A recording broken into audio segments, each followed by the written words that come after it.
Muy buenas tardes, amigos y amigas, y bienvenidos de nuevo todos y todas a vuestro canal del Oráculo de Delfos 700. En el vídeo de esta semana vamos a reflexionar sobre una cuestión controvertida que con toda seguridad no nos va a poner de acuerdo porque este tema siempre arroja opiniones de todos los gustos y colores, empezando por los filósofos mismos que tampoco se pusieron de acuerdo a la hora de responder sobre la misma.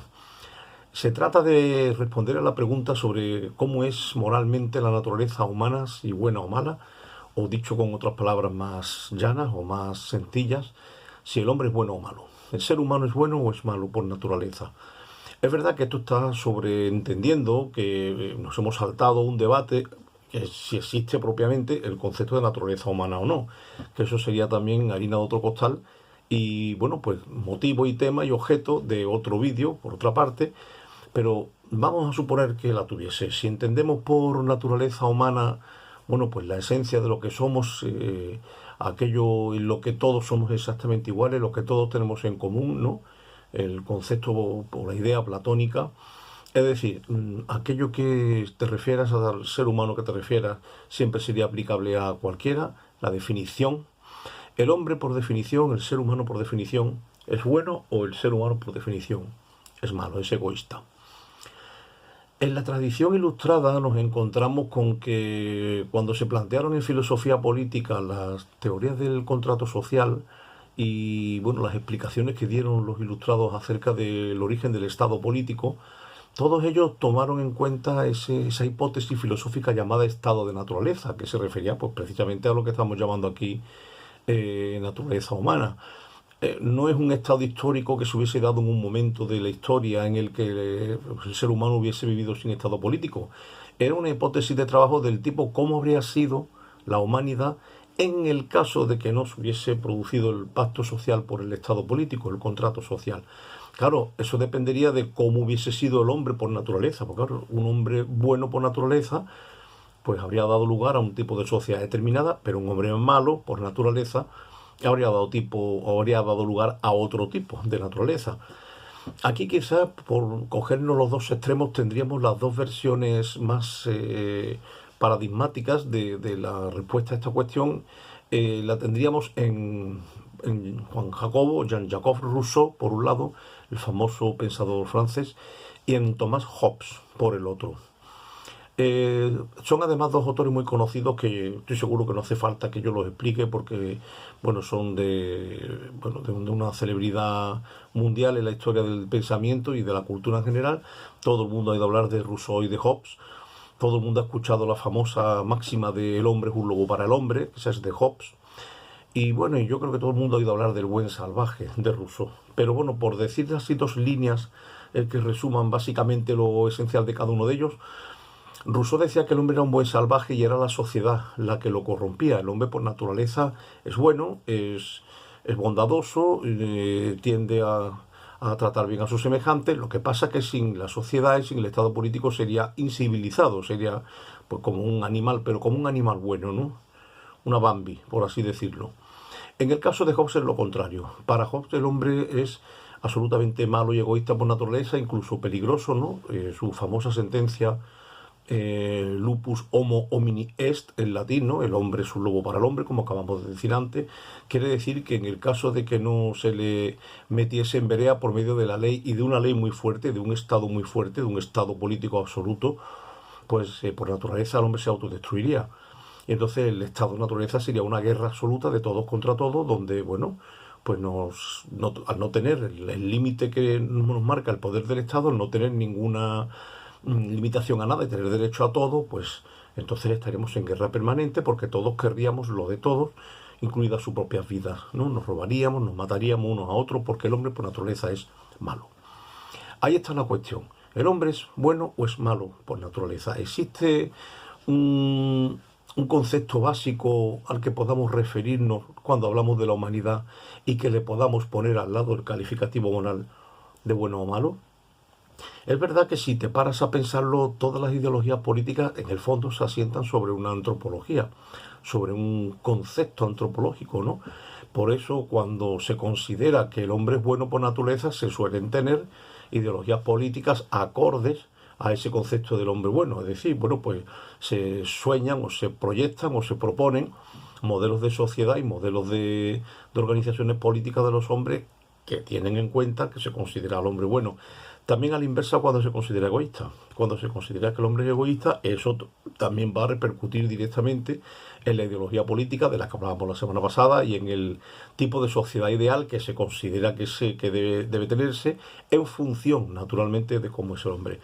Eso está claro, es decir, cuando se considera que el hombre es bueno, es generoso, es altruista o es solidario, pues se pueden soñar un determinado tipo de modelos políticos y de organización social de la humanidad, ¿no? Cuando se considera que no, que el hombre es malo, que es egoísta, que va solo a lo suyo, pues necesariamente eso te impulsa a pensar otros modelos sociales y otros modelos ideológicos, ¿no? Y otras concepciones políticas. Bien, pero aquí la cuestión es, ¿qué es lo que pensamos nosotros que es?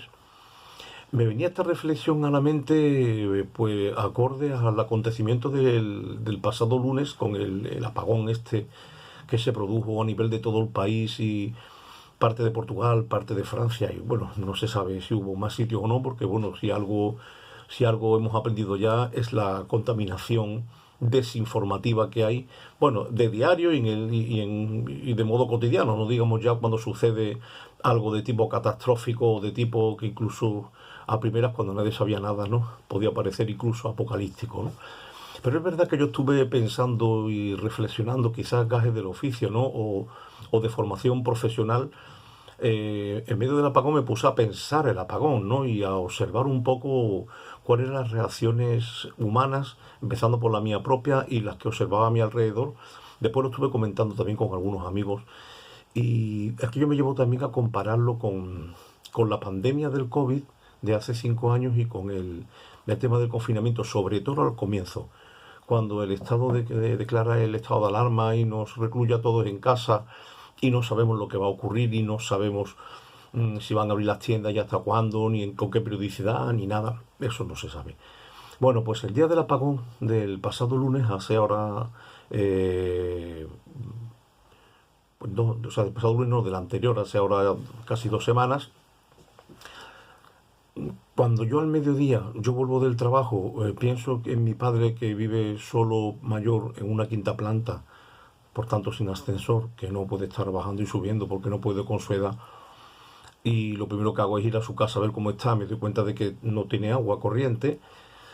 Pues naturalmente digo, bueno, lo primero, lo más urgente es agua. No es verdad que, bueno, siempre en los hogares tenemos acopio de comida, tenemos a lo mejor medicinas para tirar, tenemos cosas, a lo mejor algún otro tipo de bebidas, pero la mayoría de la gente igual no tiene agua guardada, ¿no? Salvo la clásica botella de agua en el frigo que se pueda tener el que tenga esa costumbre. Pero me fui corriendo a las tiendas del barrio, no encontré ninguna sola botella de agua en ningún sitio, ni en un Carrefour que teníamos en el barrio. No había agua, no había agua. Y es cierto que pensé en ello porque vi a una señora que iba cargada con un montón de garrafas de agua que no podía ni ir con ellas. Vamos, digo, yo hasta pensé, digo, esta señora no llega a su casa. Pero le pregunté dónde la había comprado, me dijo que en el Carrefour del barrio y allí que me planté, obviamente para nada porque no había agua. Lo mismo había ocurrido con el papel higiénico, recordándonos aquella cosa, yo diría extravagante, casi histriónica, de la falta de papel higiénico cuando la pandemia. Y aquello me llevó a reflexionar, digo, aquí está saliendo una cara de la moneda. Y aquí está saliendo la cara más hobbesiana, más de Hobbes. Porque claro, llega un momento en el que ocurre algo que no controlamos ninguno, que no sabemos de qué va, que no sabemos de dónde viene, que no sabemos a dónde va y qué repercusiones puede tener, y entonces parece como si se activase de golpe el piloto automático del instinto de supervivencia de uno mismo y sobre todo de los de uno, los míos, mis hijos, mi padre, el abuelo, tal, ¡pum! Y arrasar con todo el agua que pilla a mano, con todo lo que me quepa en las manos o en el carro. Ajeno al hecho de que hay otras muchísimas personas que también van a tener hijos, que también van a tener padres, que también van a tener abuelos, como si no hubiera un mañana y como si yo fuese el único que bebo agua. Ahí sale esa parte que yo digo egoísta, que está quizás más ligada y sin quizás al instinto, a la parte irracional e instintiva de los seres humanos, ¿no? Empezando por el instinto de supervivencia, que naturalmente nadie se lo ha puesto en su mente y que viene de fábrica.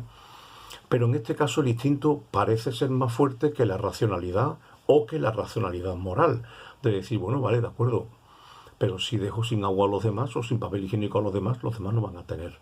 Entonces yo me voy a salvar yo, o voy a intentar hacerlo, pero a costa de los otros. No cabe duda que cuando yo acopio sin racionalidad y acaparando, pues o queriendo o sin querer, voluntaria o involuntariamente, consciente o inconscientemente, estoy dejando a los demás sin eso. Eso, lo mire como lo mire, tanto si lo estoy haciendo conscientemente como si lo estoy haciendo inconscientemente. El caso es que lo que está ganando ahí es el instinto individualista de supervivencia. Por otra parte, también es verdad que, tal como estoy contando esto, pues mi suegra, que es una señora impedida, mayor, con Alzheimer profundo y que está en una silla de ruedas y completamente dependiente al 100% y sin movilidad ninguna, de coger el apagón en la calle, y cuando van a volver no pueden subir a su casa, viven en un segundo piso porque no pueden subir la silla de ruedas, es imposible. Ella no puede andar, no se la puede llevar andando, tampoco se la puede llevar en silla de ruedas. ¿Y quién puede coger una silla de ruedas con un peso muerto de una persona tan mayor? Y entonces aparece lo más hermoso del ser humano, desde mi punto de vista. Aparece un chico joven que se dedica a llamar a todos los jóvenes del bloque y consigue reunir a 6 chicos, y entre los 6 suben de modo completamente servicial y solidario la silla de ruedas de mi suegra con ella dentro, y la suben a su casa. Supongo que acabarían todos con dolor de lumbago, porque eso es un ejercicio físicamente duro. Asimismo, vi también en el bloque de mi padre unos chavales jóvenes ir a casa de una viuda para preguntar cómo estaba, si necesitaban comida, agua, qué es lo que necesitaban, porque estaban dispuestos a estar pendientes de lo que les hiciese falta. Es verdad que en estos casos también sale esa parte. En la radio escuché que en Madrid había habido ciudadanos que se pusieron el chaleco reflectante, que se pusieron a dirigir el tráfico, porque la policía no daba abasto para organizar el caos circulatorio de una ciudad como Madrid, porque apenas daban para todas las grandes avenidas, pero las pequeñas avenidas, las pequeñas calles de barrio no podían ser atendidas, y entonces, claro, se atascaban todas, sobre todo al comienzo, porque especialmente en las rotondas, cuando ya se cierra una rotonda ya no hay manera de que nadie se mueva. Y allí se pusieron los ciudadanos también a ayudar altruistamente a que los demás pudieran circular y pudieran llegar a sus casas o a sus destinos.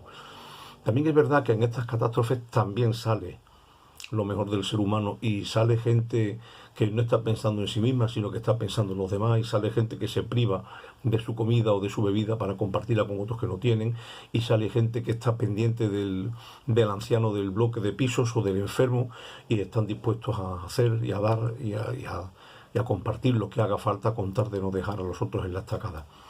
Pero tan real es uno como otro. Es decir, tan real es la reacción de los que acaparan y salen corriendo y salen huyendo, dejando atrás a quien sea y sálvese quien pueda, como la gente que está dispuesta a ponerse el último de la cola y a ser servicial con los demás y a compartir sus cosas, su tiempo, su energía, su fuerza, su trabajo, en beneficiar a los otros, especialmente a los más necesitados. Ahora la pregunta es, bueno, pero tenemos que definir al ser humano y a la naturaleza humana con una palabra y un calificativo unitario, bueno o malo.